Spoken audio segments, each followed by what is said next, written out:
राजधानी भोपाल में समाजवादी पार्टी के लिए एक ऐतिहासिक दिन रहा जब पार्टी के राष्ट्रीय सचिव सुफियान अली कुरैशी का पहली बार प्रदेश की राजधानी में आगमन हुआ। उनके स्वागत के लिए समाजवादी पार्टी के सैकड़ों कार्यकर्ताओं ने एकत्रित होकर गर्मजोशी से उनका अभिनंदन किया और पूरे शहर में उत्सव का माहौल देखने को मिला। देखिए पूरी खबर। राष्ट्रीय सचिव सुफियान अली कुरैशी ने कार्यकर्ताओं को संबोधित करते हुए कहा कि समाजवादी पार्टी की ताकत उसके सच्चे, ईमानदार और संघर्षशील कार्यकर्ताओं की वजह से है। जब तक हमारा संगठन जमीनी स्तर पर मजबूत नहीं होगा, तब तक कोई भी राजनीतिक बदलाव संभव नहीं है। हमें जन जन तक समाजवादी विचारधारा को पहुंचाना है।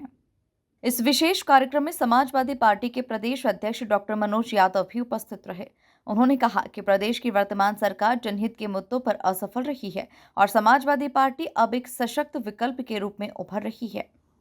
समाजवादी पार्टी के लिए कि हमारे बीच में समाजवादी पार्टी के राष्ट्रीय सचिव जनाब सुफियान अली कुरैशी जी का मध्य प्रदेश जो कार्यालय प्रदेश का है यहाँ प्रथम आगमन हुआ है। और आप जो बहुत बड़ी शख्सियत हैं, आपसे निश्चित तौर पर पूरे मध्य प्रदेश में और देश में समाजवादी पार्टी को बहुत बड़ा फ़ायदा मिलेगा।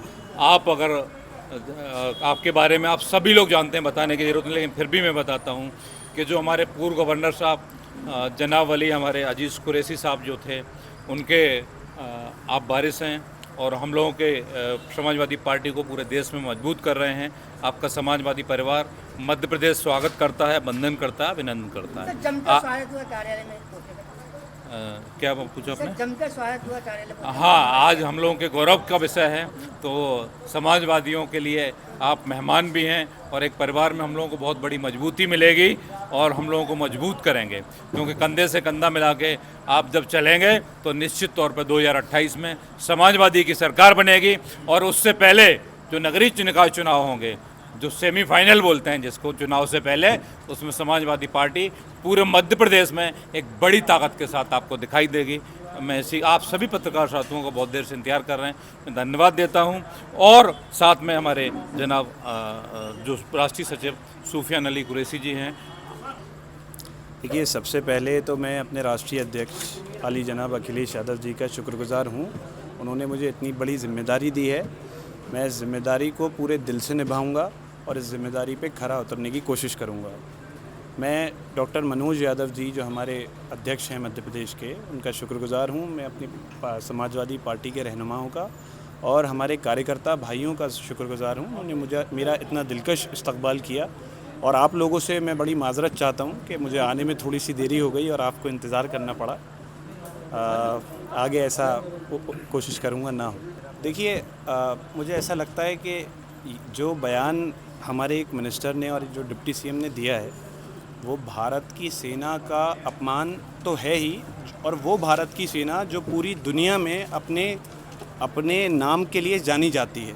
आपको मालूम है हिंदुस्तान की आर्मी थर्ड नंबर पे है। तो ये जो अपमान किया है उन्होंने, ये पूरे दुनिया में ये अपमान किया है। तत्काल प्रभाव से भाजपा को उन्हें बर्खास्त कर देना चाहिए, और अगर वो ऐसा नहीं करते हैं तो वो साफ ये कह दें कि हमारी भी यही मंशा है, हमारे ये वर्ड्स हैं, ये हमारे ख्याल हैं जो ये इनके वर्ड्स में आ रहे हैं, ये जो बोलना चाह रहे हैं। और अगर ऐसा नहीं किया भाजपा ने, तो आने वाले चुनाव में मध्य प्रदेश की जनता इन लोगों को निस्तो नाबूद कर देगी। देखिए, मध्य प्रदेश को लेके या पूरे देश में ही आज हमारी पार्टी को एक बहुत बड़ी जीत का एक पहला कदम हमने रखा है, जाति जनगणना। और उस जीत का पहले कदम हमने इस सरकार को घुटनों पे ला टेका है कि उन्हें ये मंजूरी करनी पड़ी जाति जनगणना की। देखिए, अब हम लोग सब साथी हैं। आप लोग खुद बहुत अच्छे से जानते हैं और समझते हैं कि जाति जनगणना का मुद्दा सबसे पहले किसने उठाया था। बाकी जो हमारे साथ आएगा, हम उन सबको गले लगाने वाले लोग हैं, हम समाजवादी लोग। तो सर, अगले 3 सालों में सभा के उपरांत पार्टी का एक प्रतिनिधि मंडल, जिसमें राष्ट्रीय सचिव सुफियान अली कुरैशी, प्रदेश अध्यक्ष डॉक्टर मनोज यादव तथा कई अन्य वरिष्ठ कार्यकर्ता शामिल थे। Bureau report, MP news, Bhopal.